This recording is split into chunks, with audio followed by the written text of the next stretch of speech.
नमस्कार, सरिताज रेसिपीमध्ये तुमचं सगळ्यांचं स्वागत आहे। आज आपण स्प्राउट मूग डोसा बनवणार आहोत।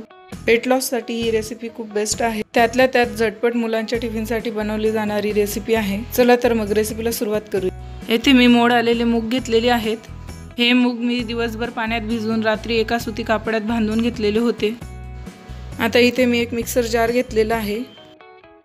त्यात आपण 6 ते 7 लसणाच्या पाकळ्या घालून घेणार आहोत। कोथिंबीर घालून घेणार आहोत। 2 ते 3 हिरवी मिरची घालून घेणार आहोत।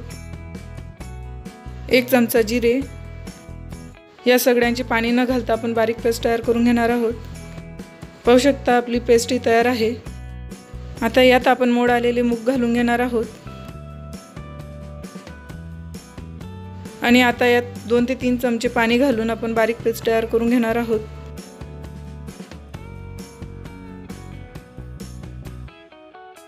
पाहू शकता छान अशी बारीक पेस्ट झालेली आहे। आता आपण या बॅटरला एका बाउलमध्ये काढून घेणार आहोत। मिक्सरच्या भांड्याला लागलेलं बॅटर आपण पाणी टाकून काढून घेणार आहोत। त्यासाठी मी इथे अर्धा कप पाण्याचा वापर केलेला आहे। आता हे बॅटर आपण मिक्स करून घेणार आहोत। गरज वाटल्यास आपण थोडं अजून पाणी ॲड करून घेऊ। पाहू शकता आपल्याला अशी कन्सिस्टन्सी हवी आहे। आता मी यात क्रश करून 1 चमचा ओवा घालून घेणार आहे। चवीपुरतं मीठ घालून घेणार आहे आणि या सगळ्यांना परत एकजीव करून घेणार आहे। आपलं बॅटर इथे रेडी आहे। आता इकडे मी तवा गरम करायला ठेवलेला आहे। आपला तवा हा गरम झालेला आहे। त्यावर मी तेल स्प्रेड करून घेणार आहे। आता या तव्यावर आपण 2 चमचे बॅटर घालून घेणार आहोत आणि त्याला व्यवस्थित पसरून घेणार आहोत।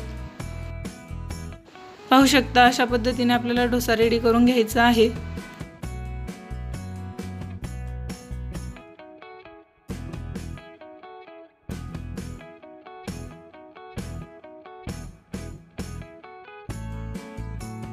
आता आपण याच्या कडेने अर्धा चमचा तेल टाकून घेणार आहोत। पाहू शकता वरचा भाग आपला पूर्ण कोरडा झालेला आहे आणि गोल्डन ब्राउन कलरही आपला आलेला आहे। आता आपण याला परतून घेणार आहोत।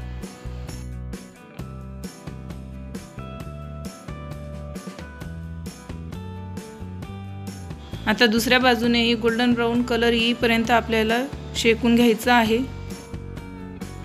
पाहू शकता आपल्या डोशाला छान असा कलर आलेला आहे।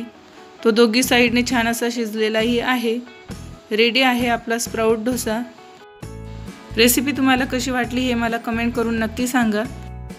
माझ्या चॅनलवर नवीन असाल तर माझ्या चॅनलला नक्की सबस्क्राइब करा, व्हिडिओजला लाईक करा, शेअर करा।